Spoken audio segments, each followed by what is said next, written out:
Yes, good evening. Today we'll be discussing about the new bills which have been introduced by our Lok Sabha. So I'll discuss first the Evidence Act. So when I talk about Evidence Act, you should remember the new uh, bill on Evidence Act was introduced in Lok Sabha on August 11th, 2023. So the name of the bill is the Bharatiya Sakshaya Bill 2023. So this act provides rules for the admissibility of evidence in legal proceedings. As you all are aware that Evidence Act is very vital part of our law subjects, both in civil as well as in criminal cases. And when I talk about the principles of evidence, you all should remember that Evidence Act principle in civil law is preponderance for probability, and in criminal cases it is beyond reasonable doubt. So so first question comes in your mind is why the new bills? See, if jurisprudentially you examine these three acts, starting from Indian Penal Code, CRPC, as well as IPC, so these statutes were made by Britishers in 18th century, right? So 18th century is age of it was a stone age, and now we are in 21st century. For that sake, even CPC, it is also 1908, made in end of the 18th century. So who changes the law of the land? As you all are aware, the parliament has the only power to introduce a new statute, right? So there are two houses of the parliament, Lok Sabha and Rajya Sabha. And I assume you all should be aware that how the bill is introduced and eventually how it becomes an act. So for that, you should have clear understanding of Constitution of India. So that is your homework. On your own, you will find out what is the procedure to bring a new law, how it is done, what is the difference between a bill and a statute. So you understand now that these acts were made in colonial era, right? When the Britishers made it. So now in 2023, the government has made new statutes on IPC, Indian Evidence Act, and Criminal Procedure Act. So first of all, this new bill of evidence retains several parts of the old statute, that is Indian Evidence Act. It removes certain colonial references from the act. It also enlarges the scope of the electronic evidence, and it also removes provisions to telegraphic messages. Because when I talk about telegraphic messages, they are originally provided in the old Indian Evidence Act. So here you should remember that it also widens the ambit of Evidence Act, removes provisions of telegraphic messages. So let us now discuss what are the key changes in this new act. So first key change is admission of electronic or digital record as evidence. But elaborating on that, first of all, you should know that electric electronic evidence was already introduced to the Evidence Act by the way of enactment of IT Act, right? So here now the admissibility has been further elaborated in Indian Evidence Act, that how is the admissibility of electronic or digital records has been recorded in Evidence Act. So first thing you should remember when I talk about uh, admissibility of evidence, so you all are aware that the Act provides two kinds of evidence. One is documentary evidence and one is oral evidence. So documentary evidence, if you all are aware, what is a documentary evidence? Let us take an example. There is a civil suit, right? Let us say there is a civil suit on basis of declaration. Declaration means that A files a suit against B. The suit is for declaration that A is owner of X property, right? So here he relies the material fact in this case. What should be the material facts? So whenever the suit is framed, you should all know what are the general principles of pleadings. So whenever the plaint is drafted, what all factors you have to take into consideration? First, the subject matter, cause of action, the material facts. Pleading should always contain the material facts. Then we have formal paragraphs like jurisdiction, right? We have the court fees, and eventually the prayer clause. So pleadings, there are the principles of pleadings. You all should be well aware, because if your pleadings are not strong, I mean to say, then your evidence will be very weakened, and as a result, nothing much can be done in your case. Eventually, when you move into the higher courts, let us say High Court or Supreme Court. So that is why I say the foundation of the case is very, very important. So when I talk about the admissibility of electronic or digital records as evidence, so you should remember that the Act provides two kinds of evidence. First is documentary and oral evidence. So documentary evidence includes electronic records that have been now. This is the vital part of the new statute, that the electronic evidence includes information in electronic records that have been printed or stored in optical or magnetic media produced by a computer. So I assume that you understand all these terminology which I have just used, because it is a IT generation, and you all are quite versed how to use the laptops, how to record evidence electronically. There is a USBs, there are even cloud storage these days. A lot of people are saving their files in cloud storage also. So all these factors you should take care of. So now, whenever I talk about this electronic evidence, you should remember that such information may have been stored or processed by a combination of computers or different computers. So this bill provides that electronic or digital records will have the same legal effect as the paper paper evidence, right? So it has the same electronic evidence records has the same legal effect as the paper records. So it also expands electronic record to include information stored in semiconductor memory or any communication devices.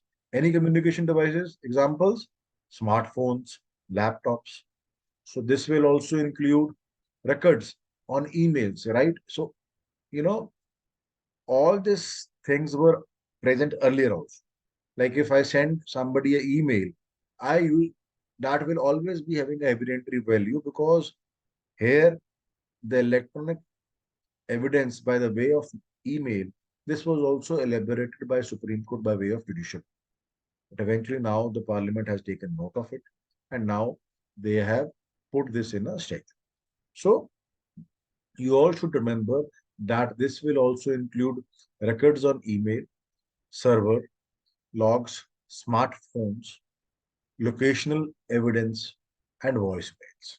So even a voicemail is one of the evidentiary value of the electronic evidence which is used these days. So going further, you should remember that as per this bill, the information may have been created or stored in or processed by one or more computers or communication devices. So what are those communication devices? That can be, I've just told you that may include recorders on email, servers, smartphones, laptops. So you should also remember that as per this bill, the information may have been created or stored in or processed by one or more computers or communication devices. So what are those communication devices? It can be standalone system also, or on a computer network also, or through an intermediary. Moving further, so now we have discussed the admissibility of electronic or digital records as evidence. Moving further, we'll talk about oral evidence. So under this act, oral evidence includes statements before. So what is the oral evidence?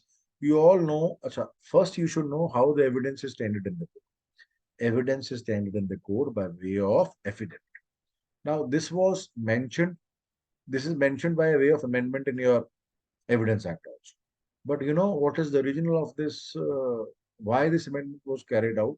Because there was a landmark judgment of Salim Bar Association, right?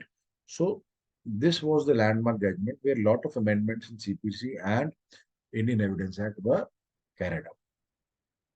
So here you should remember that under the Act, oral evidence includes statements made before the court by witnesses in relation to a fact under inquiry. So the bill adds any information given electronically to be considered as oral evidence. So any information given electronically is also considered as a oral evidence now. So it has been the scope of oral evidence has been widened. Now let's talk about secondary evidence. So you all know the best evidence, which is so there are different forms of evidence. One is direct evidence. So direct evidence is the best form of evidence. What is the direct evidence? Direct evidence means that you have witnessed that event in front of your own eyes, right? So that is the direct evidence. But in reality, direct evidence is very, very scary. It is not easily available. See, most of the criminal cases, the you see we have circumstantial evidence. So what is the circumstantial evidence? You should know the meaning of circumstantial evidence. And moving further, secondary evidence under this act, documentary evidence includes. So you all should know that the documentary evidence includes primary evidence and secondary evidence, right? So primary evidence, what is the primary evidence? Primary evidence includes original document and its parts, such as electronic records and video recordings, right? Secondary evidence contains documents that can prove the contents of the original. So secondary evidence includes certain copies of the original, certain copies of the original uh, documents and oral documents, right? So these further it says that secondary evidence also so here in this bill it expands the scope of secondary evidence. So it says that secondary evidence to include first oral and written admissions. Second, the testimony of a person who has examined that document and is skilled in the examination. So practically here I am talking about the experts. For example, a forensic expert will be a handwriting expert will have a will what is his job? Suppose there is a dispute of a will. So normally when there is a dispute of a will, both the parties, either plaintiff or defendant, they both call a handwriting expert. So what is his job? His job is to compare the signatures appended on the document which is in question and compare it one of the original documents of the uh, plaintiff. So here it is understood that the handwriting expert hired by the plaintiff will give the report in favor of the plaintiff, and the handwriting expert hired by the defendant will give the report of the defendant. But as a judge, Indian Evidence Act gives a very vast power to the judicial office because court can also examine whether that is his signatures or not. So this is one of the arts, and you see here also the experience, the expertise of judge also comes into picture. So you should now remember that uh, secondary evidence includes the oral and written admissions, testimony of a person who has examined the document and is skilled in the examination of document. Further, under this act, secondary evidence may be required under various conditions, such as so you should know when secondary evidence can be given in form of instead of original primary evidence. So the circumstances are when the original is in the possession of the person against whom the document is sought to be proved. B, it has been destroyed.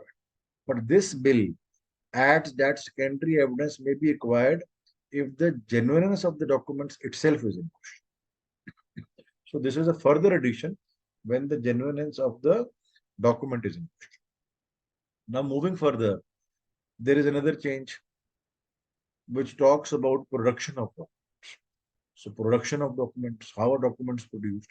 So the act provides for the production of documents. So if a witness is summoned to produce a document and has it in his possession or power, they must bring to the court regardless of any objection or its on its production or its admission. Because always remember, if you don't bring the original document which on which you are relying, court will infer in wrong adverse inference will be taken against the party because this is provided in the Indian Evidence Act. And when I discuss Indian Evidence Act, I will discuss all these factors in detail and you will come to know which provisions I am talking. So here it is very important to understand the court will determine the validity of such a document. So the bill adds that no court will require any privileged communication between the ministers and presidents to be produced. So here we are talking about the privileged communication. So any privileged document, any privileged, um, see now this is also a debatable thing. So we are into a democratic setup. So this bill adds that no court will require any privileged communication between the ministers and the president to be produced before. At the same point of time, we say India is the largest democracy in the world. But when you see these conditions are put by the parliament, there is something which is more to it.